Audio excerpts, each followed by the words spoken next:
Hey everybody, it's Ann Paulson here, and welcome to Neverwinter. I'm going to try this out. It's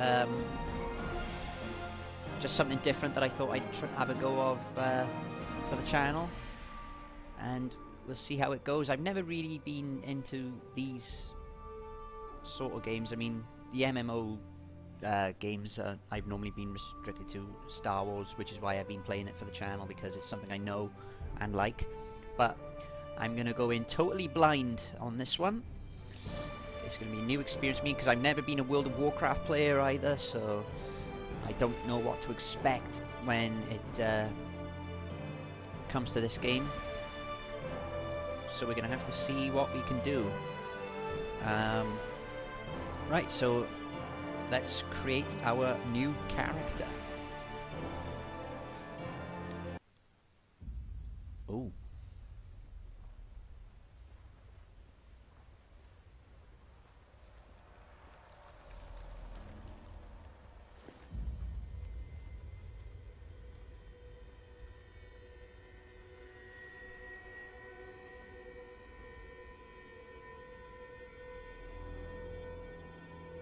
What's going on here? Ooh, she pretty. Oh wait, what the? What? No! Ah! Scary. Ooh. You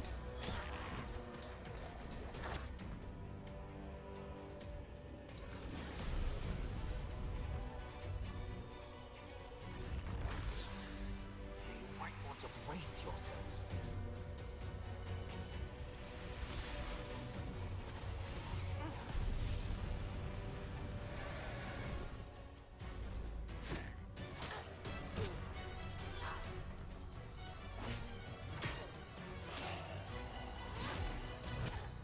Well, that didn't go so badly. Get his attention. Cleric, with me.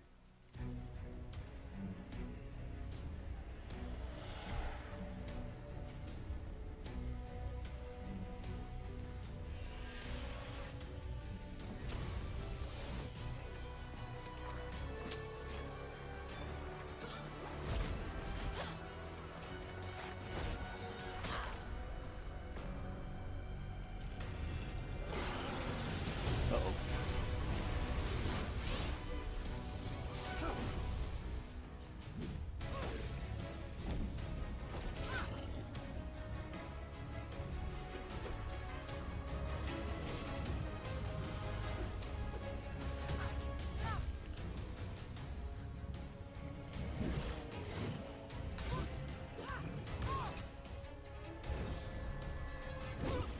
Ooh. Ooh. Ooh.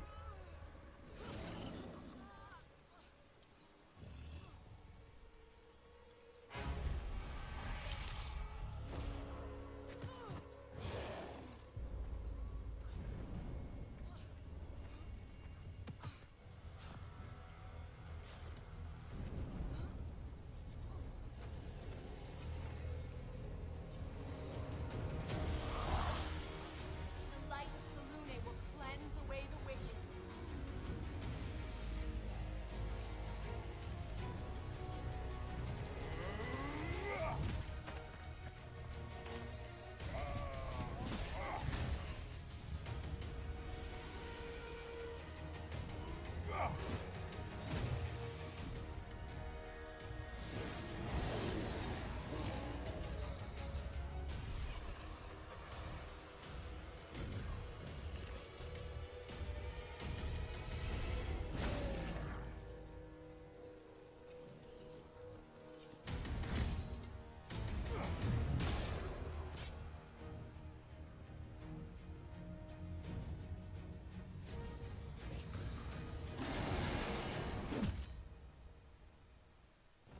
Rise, my children.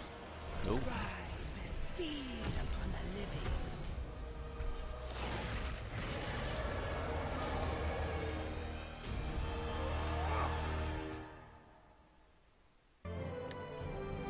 Oh, well, that was quite an interesting start. Very good. Right, okay, so now we get to choose our character, what race. So we got the human, we've got the half-orc, which has got massive teeth.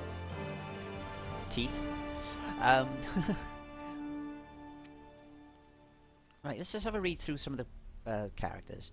Half-orcs combine the best qualities of humans and orcs, though some would argue that the good qualities of orcs are few and hard to find. From their orc blood, half-orcs inherit great physical strength and toughness. They are fierce warriors, fleet of foot as they charge into battle. Well, we'll change the character to male because we're going to go male anyway. Right, human. Of all the civilized races, humans are the most adaptable and diverse. Human settlements can be found almost anywhere, and human morals, customs, and interests vary greatly. Okay. Elf. Wood elf, wild and free. Wood elves guard their forested lands using stealth and deadly arrows from the trees. They build their home in close harmony with the forest, so perfectly joined that travelers often fail to notice that they have entered a wood elf community until it is too late. Okay. Half-elf. Descended from elves and humans, half-elves are a vital race in which the best features of elves and humans often appear. Okay. And we've got high elf by here. The Sun Elves. The Sun Elves have lived apart from the events of the world for thousands of years. They mimic the aloof nature of their society in their personal actions as well. They are slow to smile, quick to disparage, and always ready to demonstrate their superior knowledge and skill. Right. And there's a Tiefling, if I've said that right. It's a Hellboy race, looks like. But, right. It's plagued by a dark and sinister heritage. Tieflings walk through the shadows of their race's past, savouring the darkness or trying to escape it. Tieflings are scattered throughout Faerun, littered geographically in a reminder of distant times when devils and demons exerted an active influence over the lands. Then we got Halfling, which halflings are a small race known for their resourcefulness, quick wits and steady nerves. They are a nomadic folk who roam waterway and marshlands. No people travel farther or see more of what happens in the world than halflings. It's like Lord of the Rings. And we got the dwarfs. The glory of the ancient dwarven kingdoms lies far in the past, yet these stout champions remain vigilant against the myriad foes arrayed against them. Claiming that they step fully formed from the heart of the world, dwarves have much in common with the stone and steel they respect. That dwarf looks like Cartman's character from the World of Warcraft episode of South Park. And finally we've got the Drow. Drow are a decadent race of dark elves whose beauty and sophistication fail to mask hearts all too often stained in evil. The vast majority of dark elves base their behaviour and attitudes on the worship of the chaotic evil goddess Lolth, also known as the Spider Queen. Okay. Right, we're going to go with the human race, because that's what I am. Select character class. Great Weapon Fighter. The Great Weapon Fighter is an unstoppable force of damage and steel, skilled in using the weight of a great sword to dispatch those that stand in the way. The epitome of strength, the Great Weapon Fighter is also resilient enough to defend allies in need. The other ones we've got are the Trickster Rogue. The Master of Stealth and Misdirection. The Trickster Rogue maneuvers across the battlefield and strikes from the shadows with paired daggers. The Trickster Rogue dodges in and out of melee, inflicting massive damage on foes with a flurry of deadly blows. Sounds okay. We've got Devoted Cleric. The Devoted Cleric is a devout healer, committed to preventing injury, restoring health and faith in the divine, capable of enforcing discipline on the battlefields with a combination of territory control and the righteous holy damage. Precise zone placement and strategic calculation are necessary traits for the Devoted Cleric. Right? So it's healer class. Control Wizard. Control Wizards harness powerful arcane energies to restrict, crush and debilitate their foes. Wielding a magical orb, they are capable of unleashing torrents of damage and use ice and force to manipulate the movements of unwitting creatures. So that's your mage, basically. Hunter Ranger. A ranger's abilities that reflect the divide between civilization and wilderness. Although rangers learn to master weapons, most commonly bows and those used in two-weapon fighting, they augment this martial training with their knowledge of primal magic.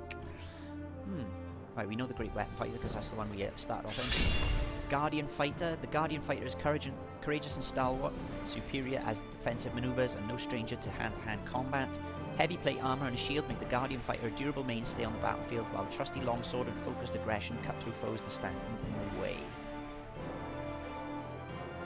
And that's a coming soon class. You can go with a great weapon fighter because I like to get stuck in. As a great weapon fighter, your primary ability is strength, your secondary abilities are constitution and dexterity. Racial ability bonus, choose one. +2 dexterity, +2 constitution, +2 strength, +2 intelligence, +2 wisdom, or +2 charisma. I think we'll go for strength because strength might be needed early, so we'll go with that. Appearance, right, is where I customize stuff.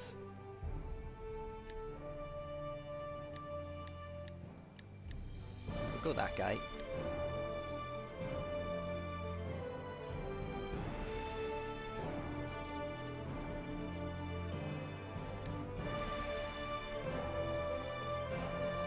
We'll go that.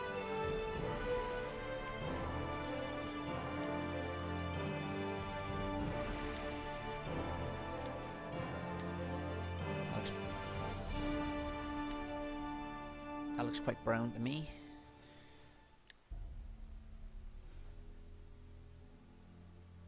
I'm gonna go with natural and blue, that's fine. Brows look fine. Facial hair, I've got none.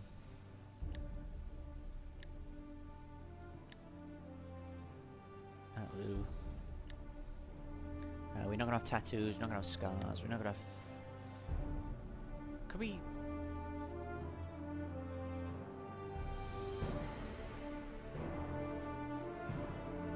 No, that'll be fine anyway. That'll do.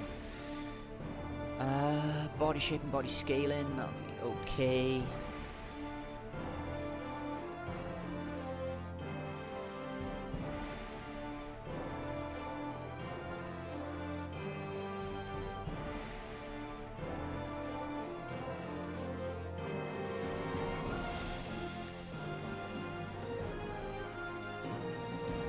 Yeah, that's the one we want. Okay, we'll continue now. Character origins. Oh dear.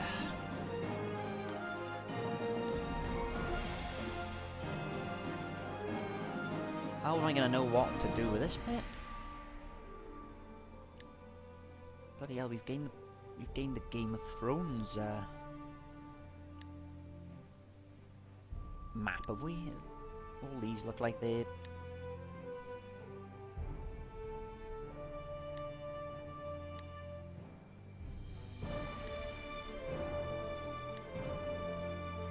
Looks like there's some nice scenery though, I gotta be honest.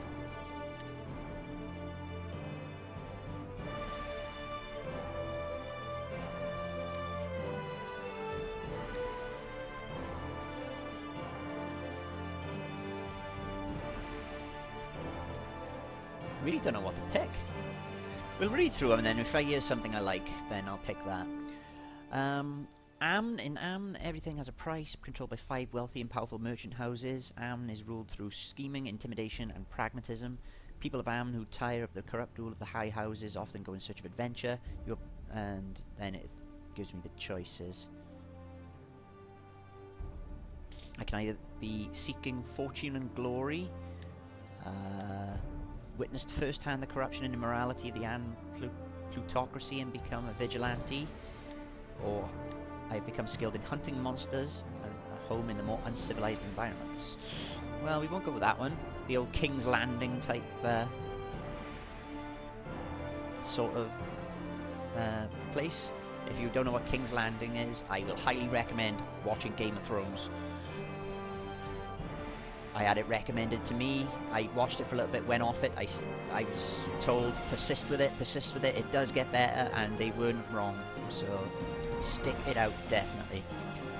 Right, the Moonshae Isles. Off the western coast of Ferren lies an archipelago known as the Moonshae Isles. It is home to 2 human cultures, the Druidic folk and the seafaring Northlanders. The isolated, brutal terrain has bred a hardy and self-reliant people, so I can either be a proud and fierce Northlander, venerating the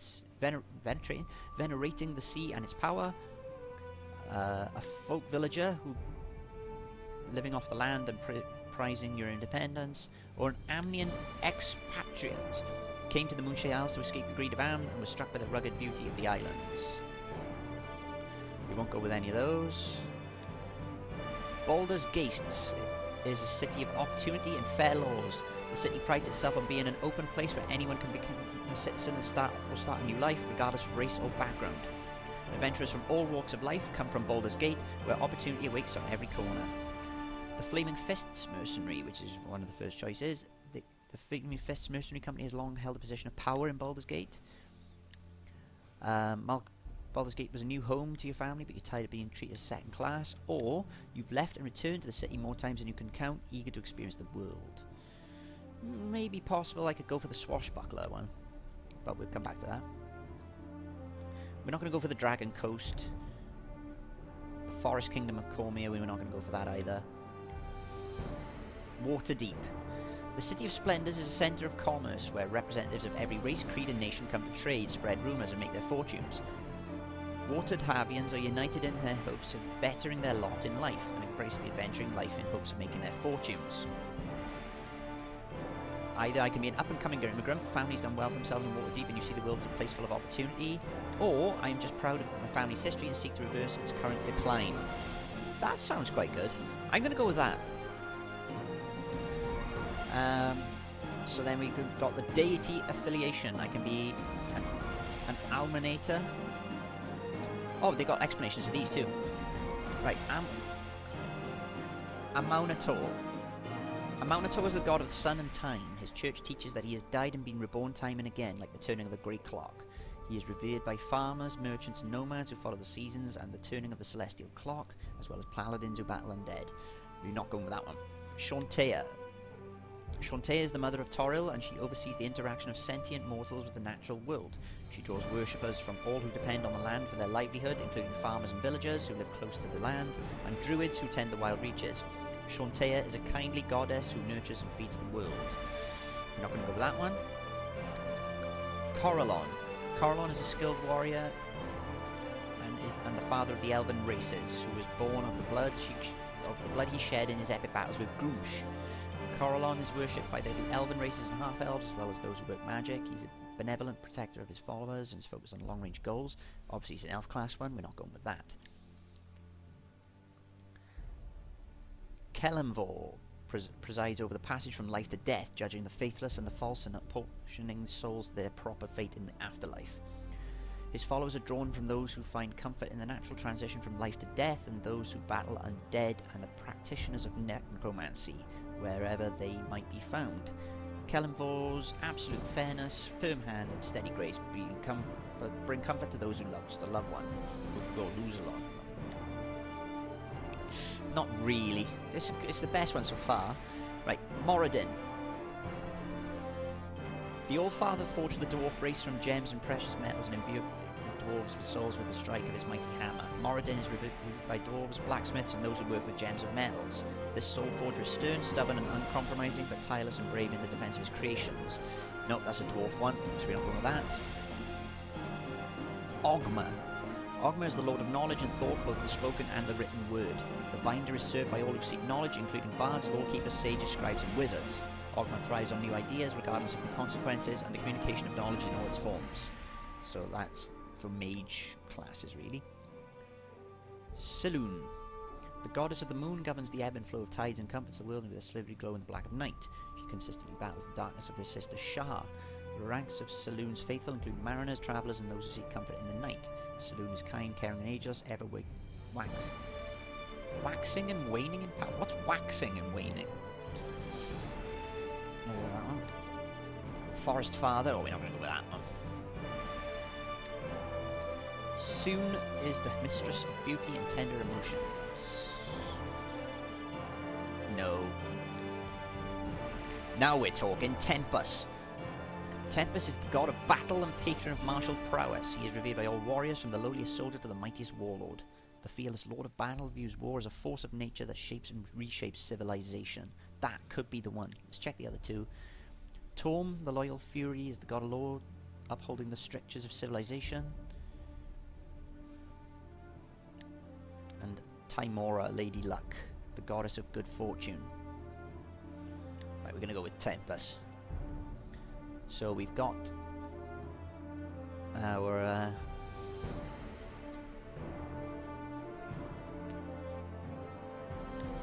oh shit, didn't want to do that. Let's see if my name's still available there. Begin adventure. Level 1! And my name is available, so we are fine with that.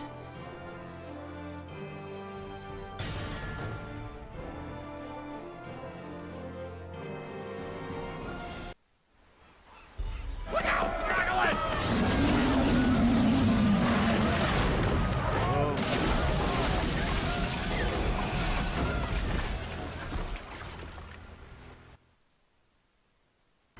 That was a bit strange. Are you alright? Oh. I hope so. Move around using the W, A, S, and D keys. Why would you talk about WASD keys in the world of Dungeons and Dragons?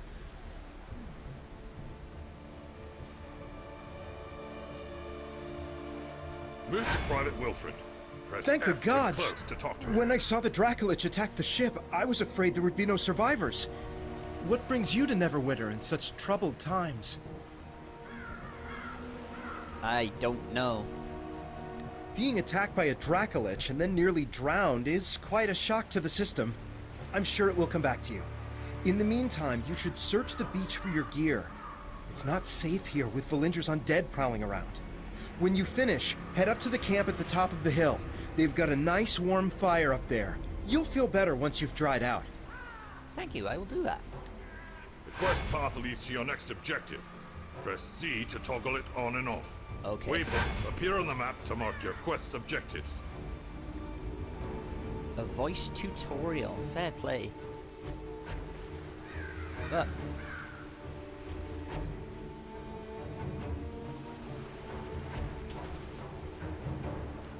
Krakovich has acquired something. Okay. Right, so he has acquired a Thyern Book of the Dead artifact. Okay. Well done to Krakovich. Right, so I think I'll leave this episode here, and we've gone through the character creation. It was quite a hectic process, but we are there in the end. In the next episode, we're going to carry on through the tutorial and see what we can get out of Neverwinter. So until next time, I've been Ant Paulson. If you've enjoyed the video, leave a like, it's very much appreciated. And until next time, take care. Bye-bye for now.